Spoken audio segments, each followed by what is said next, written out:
Welcome to the first installment of the Narrative Avengers Go Vote, Go Early Vote series. We're going to be talking to y'all a couple times over the next 30 days as we get ready for this election in November. But right now, you can go vote. Early voting has begun, and so we want to make sure that everyone knows that and goes out and cast their ballot early, but certainly by election day.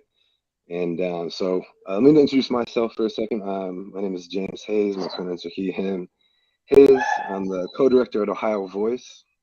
We get to work with organizations all over Ohio that are on the ground every day, talking to people in their communities about what issues are affecting them, helping them organize and build power, helping them turn out to vote so that we can make the world a better place. And one of the fun projects we got to work on this year is the Narrative Avengers. We're working with Policy Matters, we're working with Cleveland Votes, we're working with a lot of organizations. There's too many to name right now. And we came together. We were early in this year to talk about what's going on in the state. How do we make sense of it? How do we make meaning of this moment? And what can we do to intervene and make a difference this year in this election cycle, in the narrative battles that are going on as people are talking about all sorts of issues that are affecting us, and how can we build power. And we were really excited, just as all the organizations, everyone's doing such great work. And someone in the first meeting was reminded of the new trailer that came out for the next round of Marvel movies, and how excited they were. And it reminded us of what we were all doing and how each organization is doing their own thing, has their own story to tell. But when we come together, we can accomplish so much more together. And so today we're really excited to have Thomas Powell here with us from River Valley Organizing, which is one of my favorite organizations. I got to meet Amanda Kiger years ago when I went out to East Liverpool, and I've always been inspired by the work that y'all been doing. So Thomas, we're really excited to have you here with us today. Why don't you take a moment and introduce yourself to everybody? First of all, I'm very excited to be here. Thanks for having me. My name is Thomas Powell. I wear a lot of hats, but like my label is public safety organizer, which basically means if people are in harm, I'm there at the forefront trying to make sure everything is okay. Especially in like low income communities that are like devastated by like the war on drugs. The people that are all too often forgotten about. I try to, I don't want to say our organization tries to do the best we can to use services to bring people into power and take back the narrative. I'm from East Liverpool, Ohio. I've been doing this for about 2 years. I started off in harm reduction and Black Lives Matter, but have progressed into a lot of civic engagement and get out the vote type things. Just trying to give the power back to our people. That's beautiful. That's beautiful. So for a lot of people listening and who are going to be listening later on, as they watch this one, the recorded version, they might not know about East Liverpool. So I was wondering if you could maybe just take a moment and just tell people what's it like in East Liverpool? What's going on there? I can go all day about that. There's so much going on in this small town. So East Liverpool is a little city on the river, right where Ohio, West Virginia, and PA all touch. And with it being right there, it's like 40 minutes away from Pittsburgh. It's like an hour and a half out from Columbus. It's like in between a lot of big cities, so it's like a pit stop. And it's always been used as like a pit stop for like the movement of drugs and all kinds of things. So we got hit really hard with like the opiate crisis when they was handing out the pain pills like they was candy to get people hooked on them. We got hit really hard with that, and haven't fully recovered from it. Our city is mostly it's such a small town that all the elected officials are like somebody's brother, and that's the only reason why they're there. So there's no real like justice or actual democracy. Mm, Um, and that's one of the things we try to change and bring our people into these conversations where we're normally not welcome. Um, East Liverpool used to be this booming, like, had like a real good economy. We was real big into pottery and stuff, and was shipping stuff out like all over the world. And then they started shutting those down. People needed jobs, so they put a hazardous waste incinerator, which they like mm, burn PFAS. And if you don't know what PFAS is, it's the stuff in firefighter foam, and it's like super toxic. And obviously, it's in firefighter foam, so it's not meant to be burned. Uh, mm, and they did this basically because they knew nobody in East Liverpool was going to stand up and fight it. So they put this like right on the river, right next to a school, in a community that is demographically more BIPOC than not. Um, it's like it's East End, which is back in the day they redlined it, which meant mm, whenever they first started moving people in there and the city started building, it was like if you were uh, African American, Irish, or poor, you went to East End. You wasn't allowed in the upper side of the city. Not that the upper side of the city is any better, but they they they did what they could to separate us, and they knew what they were doing. Um, Trying to think of what else. I think that's a pretty good rundown, unless you have any questions. Now, I'm sure we could talk all day about this, like you said, but Yeah. that was a perfect rundown. Yeah. So what's going on this cycle? What issues are y'all voting for this year? So we don't have a whole lot of um, like big hot button issues right now. One of the things I am working on, what we are working on, is a community-led police oversight committee. And we've tried to get like the city's help with it. You know, what I mean, I'd rather do it while shaking hands than do it behind their backs. You know what I mean? Help me, Hmm. help you, help us. But they don't. Nobody's messing with it. They don't care. They're just like, get out of my meeting. Uh, Go back to East End. So at the end of the day, it's going to turn into a ballot initiative. And part of that process that we're in right now, well, it's over with now, but we were registering as many of not just like random people, but like the people that it affects the most. Like I said earlier, the people that are far too often forgotten about. Hmm. Registering those people, giving them the voice back. And in Liverpool, that's like a really, it's one of the hardest pushes I've done because everybody in Liverpool for generations has been taught, you know, like you're never going to be anything. Your dad was never anything. Grandpa was never anything. And that's it. You know what I mean? So they have this like loss of pride beaten into Mm. them. And they don't think they have a voice. So I like to tell people I'm like a I knock doors, I canvas a lot. And I tell people I'm kind of like a salesman, but instead of like a product, I try to sell hope. Um, Hmm. and we had a pretty good turnout in the River Valley for I think within like 2 weeks we registered like 250 people to vote. Um, so that was really good. Um, and we've seen time and time again, especially in these small rural communities, especially in the River Valley and Appalachia, where the politics are always like that backdoor friend of a friend kind of politics. A lot of these elections can be thrown by a couple of votes. Our last mayoral election, we got one of the most corrupt people that's ever stepped foot in Liverpool out of mayor, and our candidate only won by like 16 votes. Hmm. So that's like a lot of people will be like, well, my vote doesn't matter. You know what I mean? Like it's not going to tally up at the end of the day. And that was like 16 people made that decision, which isn't a lot.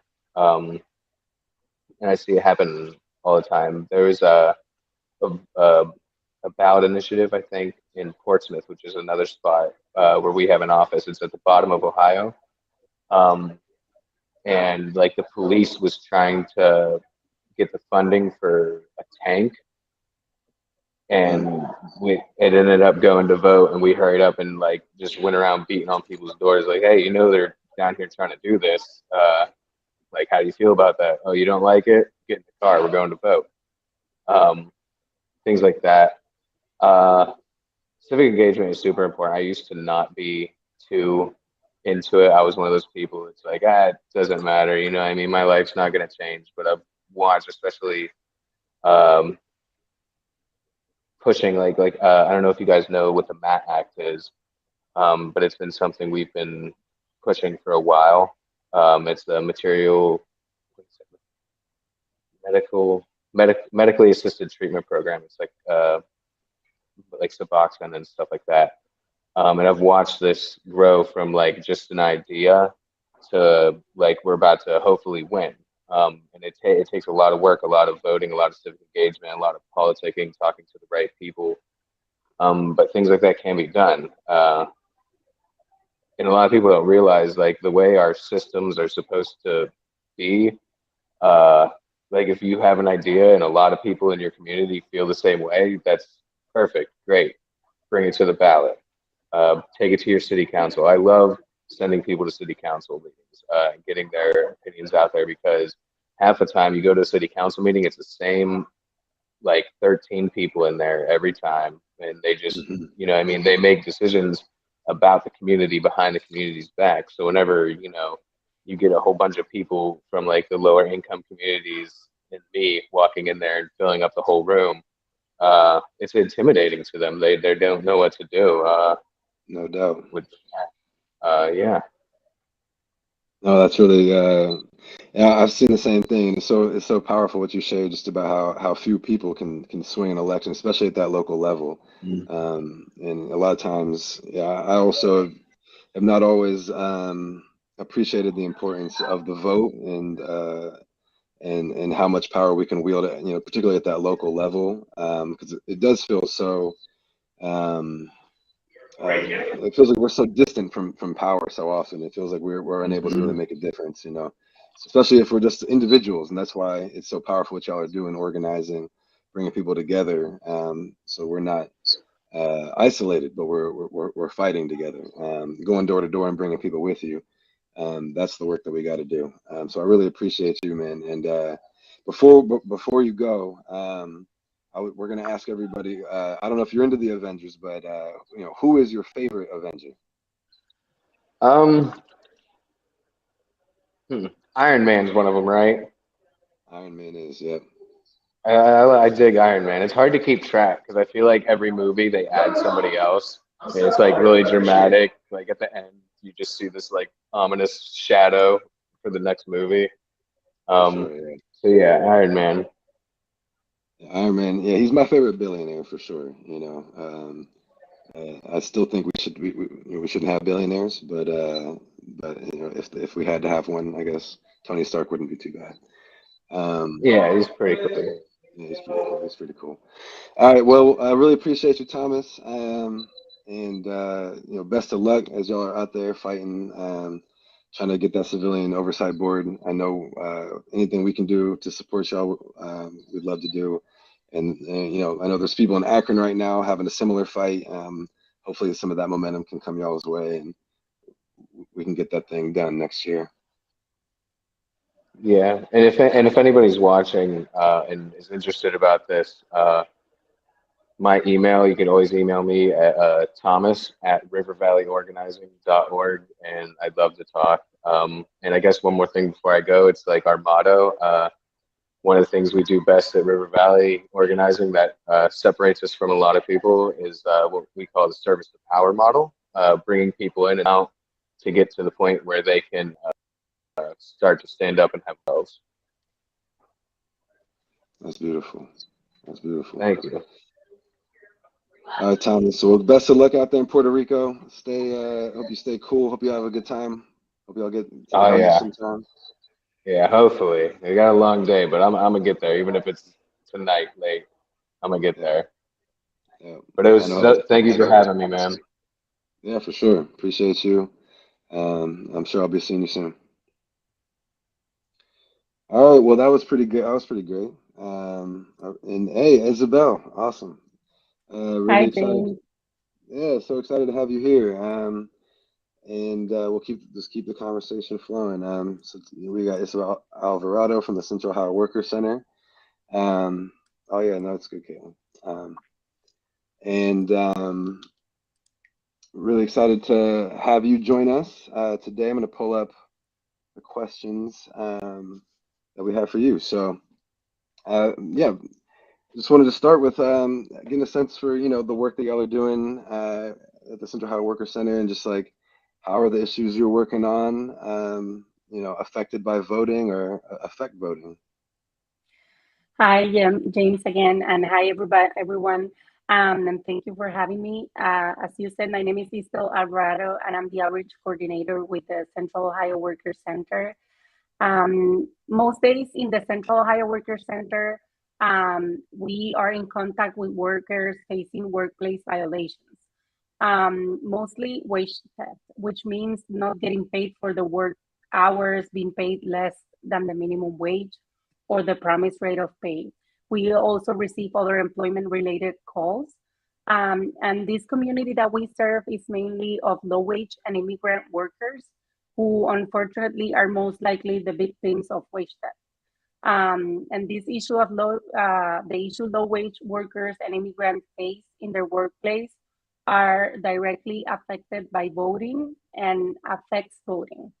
So I'll start by saying that the legislature and Congress enact laws that affect workers' rights, right, and pass bills that affect wage theft protections. Also, the candidates we elect enact laws and rules that can strengthen or weaken enforcement or accountability, minimum wage protections, and overtime rules, among other work related issues. So, for example, pro workers, elected officials, and administrations have done a better job enforcing workers' rights. Also, they have considered adopting rules that will expand the salary threshold so that more workers can receive overtime pay, for example, or will make it harder for employers to classify workers as independent contractors when they should be employees and therefore entitled to labor laws protections. And for instance, the National Labor Relations Board, new general counsel, uh, is enforcing cases when has not been always the case. In terms of how laws or rules are interpreted, it makes a difference who is serving on the General Council.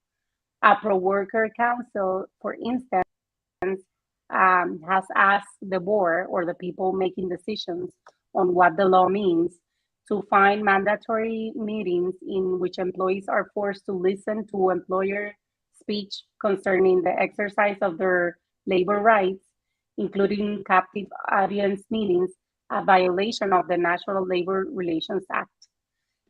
This means it will reduce the opportunity for employers to do propaganda or retaliate against workers when they do not attend these mandatory anti-union meetings.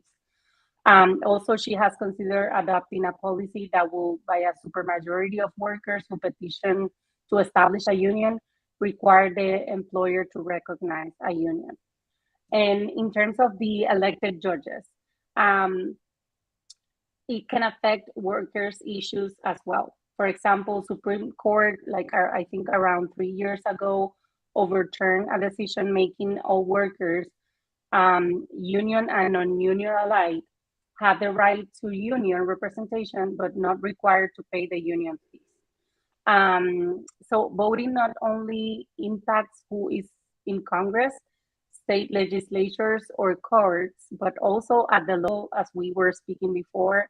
For example, in Columbus, there is a wage theft and prevention enforcement ordinance, in most part because of the pro-worker appointed council member who advocated really hard for passing this ordinance. I will say that in terms of immigrant workers, which are the community that we also serve, voting is extremely important for what type of protections they have. For example, undocumented workers in Ohio may have workers' compensation benefits when they are injured on the job. However, anti immigrant leaders or administrations have tried to eliminate the right of these injured workers, undocumented workers, from workers' compensation benefits and from the possibility of suing employers. These are anti-immigrant workers practices that will encourage employers to hire immigrants without the need to provide safety measurements. So basically, the conclusion is voting makes a difference, not only in who is elected, but what laws are passed, how strongly they are enforced, and how they are interpreted, and how these issues we are working on affect voting. So I will say that depending on how voters think of an issue, it will affect Hmm. the way they vote. Because if workers understand how employment laws are enforced or interpreted, they will consider voting one way or another. Yeah, totally. Wow. Thank you for all that. Yeah, one question that early on in our narrative Avengers process, when a brilliant trainer, Eleanor Westerly, helped us uh, facilitate some meetings for us and asked us a really simple question that I thought was actually really hard for me to answer at the time, and I think it's good for progressives and organizers and activists to try to answer. And it was just, how would you explain your issue to a 7-year-old? Yes, I was trying to think like the better way to, but I think it's a matter of what is fair and what is not. Like I would say a child can understand that. And it is fair for everybody to be paid for their work done, to be treated with respect, to work in a safe place, right? To ask for better conditions if there are, bad conditions at the workplace. And to do all this without fear of consequences of losing their job. So I would say that all of this can be possible if we vote for people that do everything they can to make this all this that I mentioned possible and a fair workplace, basically. Totally. Yeah. Yeah, totally. No, I have a 2-year-old now, and it's interesting to see him begin to play with other kids as they are Right. taking each other's toys and trying to figure out how to play Mhm. together, how to share, how to be fair. And it is a simple thing we learn early on, and it's That's true. strange how far away we get from just be fair. So I'm That's wondering, true. how did you get involved in this work? What motivates you? Yeah. So I grew up in Puerto Rico, and there I studied law. My parents were really involved in the labor movement. So when I moved to Ohio, I applied to a law firm that is worker side law firm, in which I had the opportunity to work on wage theft cases, workers' compensation cases, discrimination cases too. And when I was working there, I received cases from the Central Ohio Worker Center, mainly Hispanic workers facing wage theft. So Mhm. during that time, I had the opportunity to collaborate with the center and see the great job that they do. Because usually undocumented workers and immigrant workers feel more trust in a community center that Mhm. calling a law firm or calling a government agency. So I knew the work that the worker center do from there, and then I decided to apply and work with them. And what motivates me to keep doing this is that I think that we can still do a lot more for the vulnerable population that can be low wage worker, but also can be immigrants. And that's the main reason I'm still working on this. That's beautiful. Yeah, no, the Worker Center has always been such a powerful force, Mhm. since it came into existence. And yeah, it's, I'm just really happy to see, that you're there and that the Worker Center is doing well. We were all so sad, and still are, after losing Ruben, and Mhm. so it's, just beautiful to see that that work is still going on. Thank Um, you for saying that. yeah, so I just wonder what are you hopeful for this year, Yeah. this election cycle? So I'm hopeful that by the end of the year, Cleveland will have a really strong wage theft ordinance too. And for us here in Columbus, I hope the commission can strengthen the enforcement of the ordinance. And also, I hope for more voter engagement, especially by low wage and immigrant workers that have the ability to vote, because Mm, they can do a lot by voting. cool. Yeah, and so the last question we've got for folks, who is your favorite Avenger, Isabel? Yes. So by popular majority around me, I would say that Black Widow, because she's a leader that takes action, goes to missions, is persuasive, and evolves depending on the group needs. So, as we discussed in our prep meeting, Avengers have their own stories, priorities, narratives, as you said in the beginning too. But when they assemble, they become, the Avengers team. And I would say that similarly, when we vote, we can assemble as a teamwork with different priorities, but choosing the candidates that work in favor of the workers, of the immigrants, the consumers, and in favor of all of us. Awesome. Yeah, that is awesome. Yeah, Black Widow is one of my favorites for sure. And for all the reasons you just named, that's very thorough. Well, Isabel, really, really appreciate you coming on, sharing your story, talking about the work that y'all are doing, protecting workers every day, and how people can get involved. Are there any ways that people can follow you? Like y'all like, Yes. how can people plug in? Yeah, and so we have a Facebook account, Instagram, and Twitter. It will be Central Ohio Worker Center, and the webpage is centralohioworkercenter.org. So any of those ways you can contact us.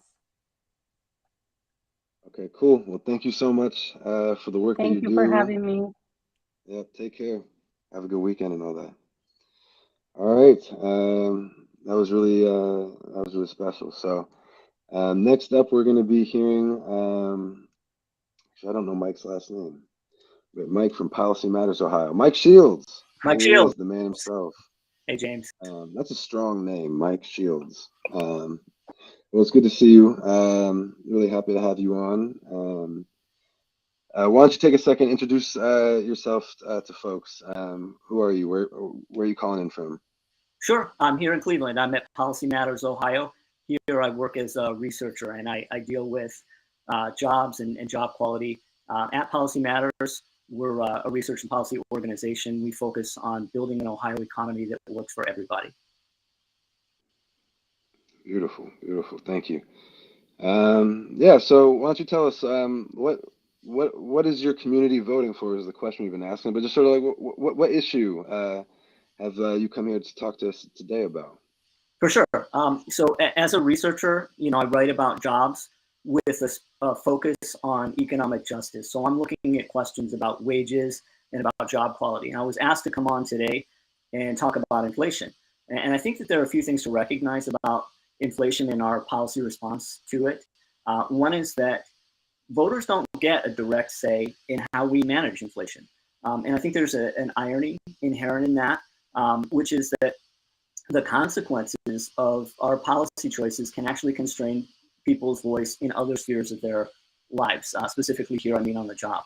And before I get into how, I want to first acknowledge inflation is a real problem right now. It reached 9.1% in July. That's a 20-year high. It's still high right now at 8.2%. It's gone down a little bit, but it's still something that's creating a lot of hardship for working people. It's making it harder for low and middle income Ohioans to meet basic needs. So we do have to do something about inflation. But the question is how? Now, for the most part, Congress has really delegated that job to the Federal Reserve. But unfortunately, this set of tools that the Fed has to work with is pretty blunt. I can explain the process, how they work if it's useful. But the thing to really understand is that the Federal Reserve's policy basically works by trading jobs for slower price growth. And that's not a good trade for Ohio. COVID-19 destroyed almost 900,000 jobs. We're still missing 124,000 of those. And even though we've got a low employment rate right now, it's around 4%, that's not the rate for everybody. We know that the unemployment rate for Black Ohioans trends around double the rate for their white counterparts. That's true in good economic times and bad. And so we need a really tight labor market to bring everybody in. The policy response that the Fed is doing to mitigate inflation right now could do exactly the opposite of that. In fact, it could cause a recession, which, by the way, Ohio has recovered really slowly from recent recessions, or not at all. We have fewer jobs in Ohio today than we had in year 2000. So the risks here are significant.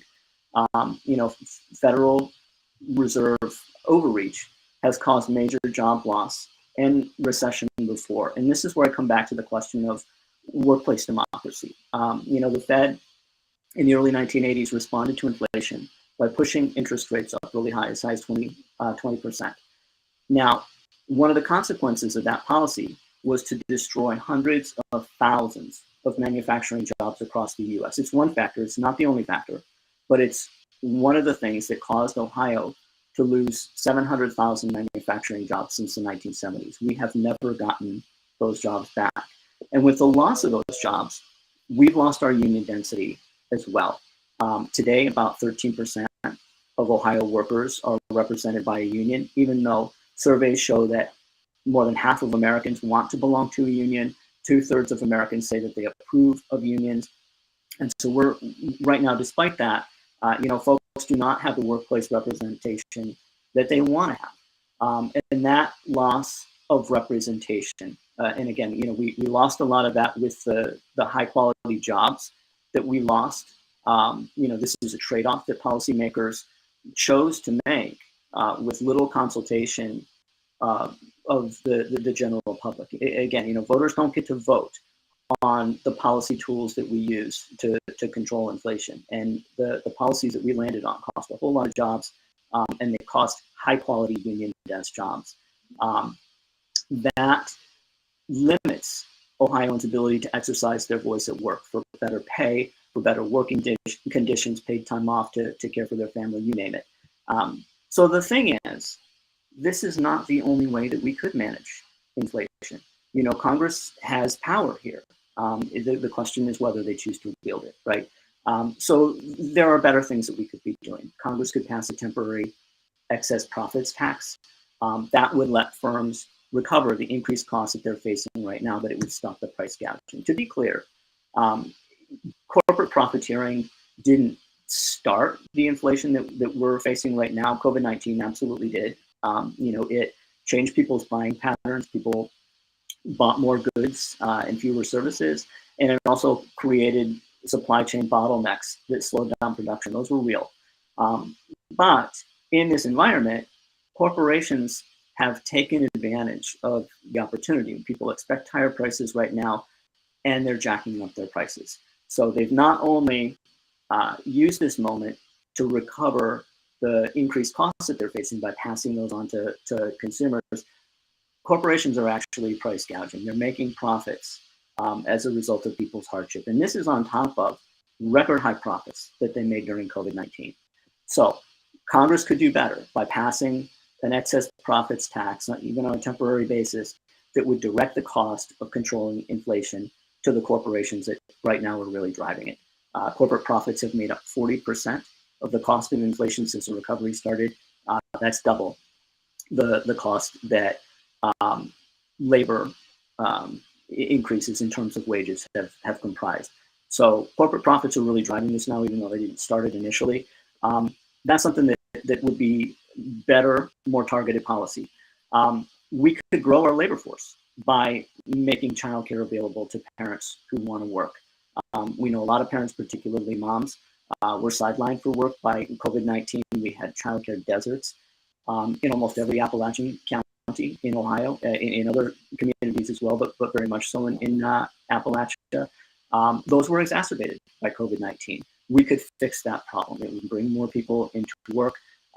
It still would, ultimately constrain folks' ability to bargain for higher wages, but it would grow our workforce instead of simply shrinking the number of jobs that are available to people who want to work. Now, Congress did pass the Inflation Reduction Act.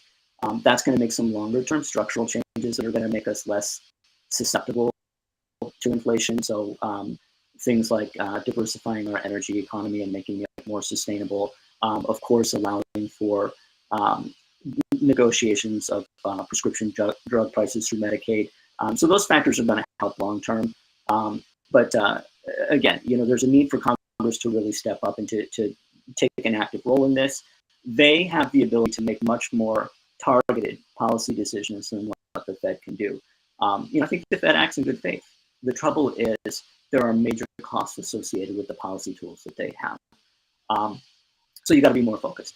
And then I think the other thing that we really need to do is to protect wage earners against the effective loss of pay through inflation. This is especially important for the lowest paid.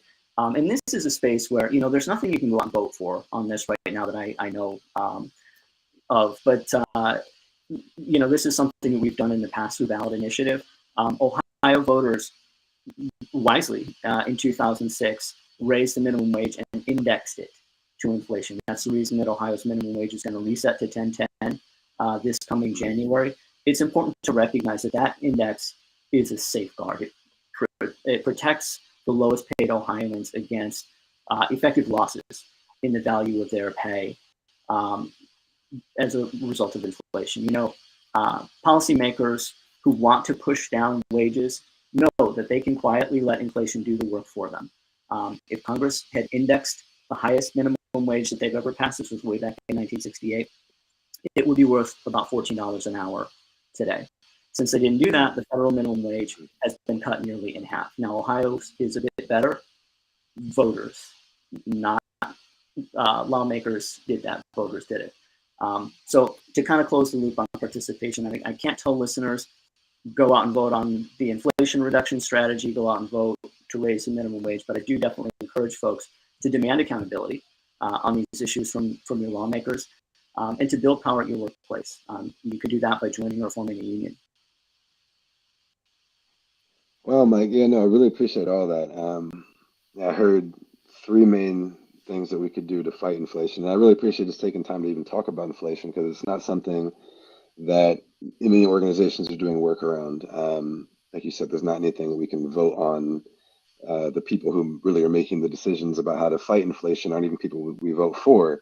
And what even is inflation? But it's something that we feel so concretely every day. And it's really going to determine so much about how people feel about as when they go into the ballot box in November, right? So taking time to understand what inflation is, what's driving inflation,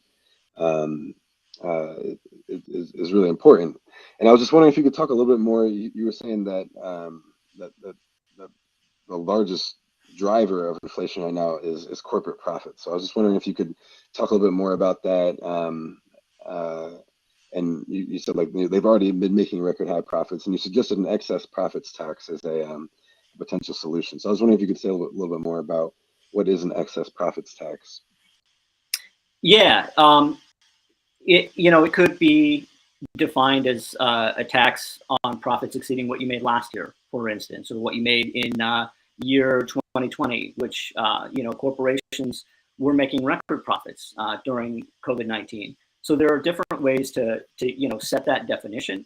But the point is, making a tax like that would enable firms to price in their own increased costs. We know that those costs have been real, but it would really discourage the price gouging. What we don't want to see is corporations taking advantage of the moment that we have right now and the hardship that people are facing to boost their own prices, because right now they have pricing power in the consumer goods market.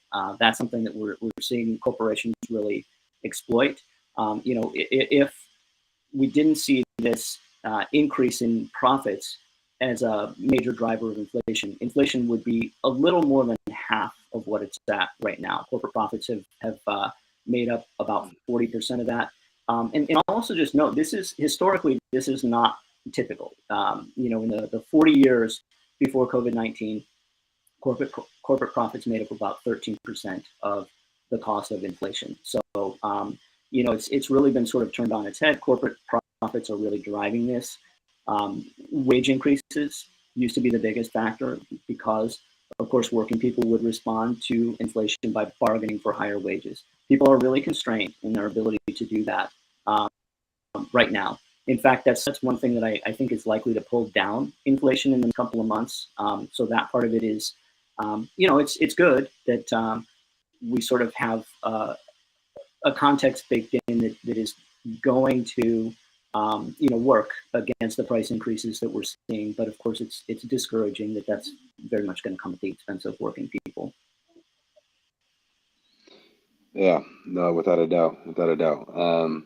So, Mike, the question I asked Isabel, out of everything you just said, how would you explain this to a 7-year-old?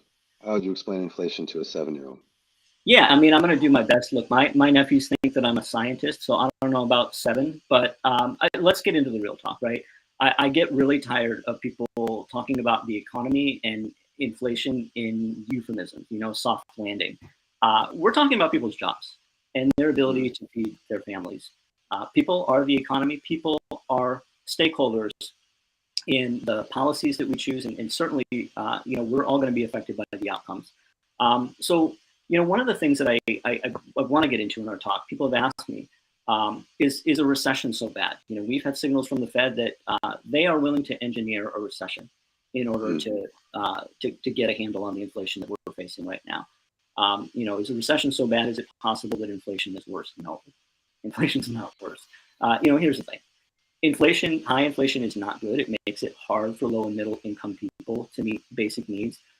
But those price increases are going somewhere, right? The prices that people pay are equal to the revenue that firms make. And corporations came out of COVID-19, as we said, with record high profits, only to raise prices because the inflation started by COVID-19 gave them cover to do it. So I want to be super clear on this. Recession is very much the bigger risk. Inflation is a redistribution of wealth, and it's a problematic one.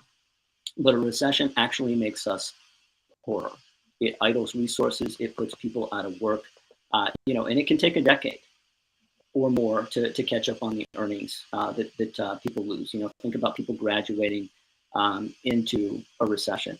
All of those shortfalls compound. To lost wages when people try to navigate their careers during a recession. We experience real losses that are never recovered. And Ohio doesn't recover very, very rapidly from, or hasn't from recent recessions. It took us more than 7 years to recover the jobs we lost to the Great Recession. We have never gotten back all of the jobs that we lost to the early 2000s recession. We have fewer jobs today. So really high stakes. This is something that even though we all can acknowledge inflation is a real concern, we got to be super careful about what we do to manage it. So, can you? Why would somebody want to engineer a recession? Can you say a little bit more about that? Yeah, absolutely. So, the policy focus right now is very much on inflation, right? And inflation is high. It's still over 8%. It's been coming down over the last 3 months, but not as fast as we want it to. There are real costs associated with that. And also, these are costs that people feel immediately in their lives. They feel it when they fuel up their cars, when they go to the grocery store. And so it's very much on people's minds. Policymakers are being responsive to that. But this the idea that because we have a lower unemployment rate, our unemployment rate is around 4% right now, that gives us space to weaken economic productivity and growth. And that's the way that the policy works, right? The Fed will raise interest rates and make it more costly to do business, make it more costly to buy big purchases, the kinds of things that people finance, houses. And the idea is to slow down the economy. But when we are in a place right now where we really can't afford to stall or reverse this recovery. Again, as I said, we're missing 124,000 jobs in Ohio still. Even though our unemployment rate overall at 4% looks pretty good, we have to recognize that there are still a whole lot of people who are sidelined from work. We have to recognize that those costs are not being borne evenly. We have to acknowledge that we need a really tight, strong labor market in order to pull everybody in and make sure that workers are able to bargain for their share of the value that they've been producing for the Ohio economy for decades. Awesome. Yeah. So Mike, how did you get involved in this work as a policy researcher? What motivated you to do this kind of stuff? Sure. I've been at Policy Matters for about 8 years now. It's a good job. I'm lucky. But I've had a whole lot of other jobs where I worked extremely hard for too little pay. I've had jobs where employers stole from me. I've lost jobs and had to scramble to make it until I could get a new one. I was always motivated by justice, and especially by economic justice. The economy touches all of our lives. It's about how we get the resources that we need to survive and to thrive. And I wanted to do this work for a long time before I came to Policy Matters. I worked on the ballot initiative to raise the minimum wage way back in 2006. I got degrees in history and in economics. And when I was in college, hands down, the hardest part for me was paying the bill. So I saw really early on the cracks in the story that we tell ourselves in America about success and failure. I was a great student. But ultimately, for me, it came down to whether I could pay the bill every semester to keep on studying. So, the economy is about people. We can't cede it to corporations and to the business lobby. It doesn't belong to them. It belongs to all of us. That's powerful. Yeah, it does belong to all of us. And that's one of the things that I think is so often lost. I think so often, we just act more as consumers rather than as citizens in this country. And there's a lack of a democratic culture where we sort of want to take responsibility for, or even understand our own role in the economy, in producing wealth, and that it doesn't belong to these experts or the rich people. Actually comes from our work. So I really appreciate that. I appreciate you, Mike, for coming on and talking to people about inflation. Before we go, I'm wondering, what are you hopeful for this election cycle, or just as you look out at the fate of the country, or the state of the country and the state of Ohio? What gives you hope right now? Yeah, I'm hopeful that inflation is going to subside quickly. We've seen some signs that it might. Unfortunately, as we talked about, I'm afraid that's going to come a lot at the expense of working people. But we know that folks have not been bargaining higher wages that keep pace with inflation. That's going to slow inflation down. It has been coming down the last 3 months. That's something that I expect and think will continue.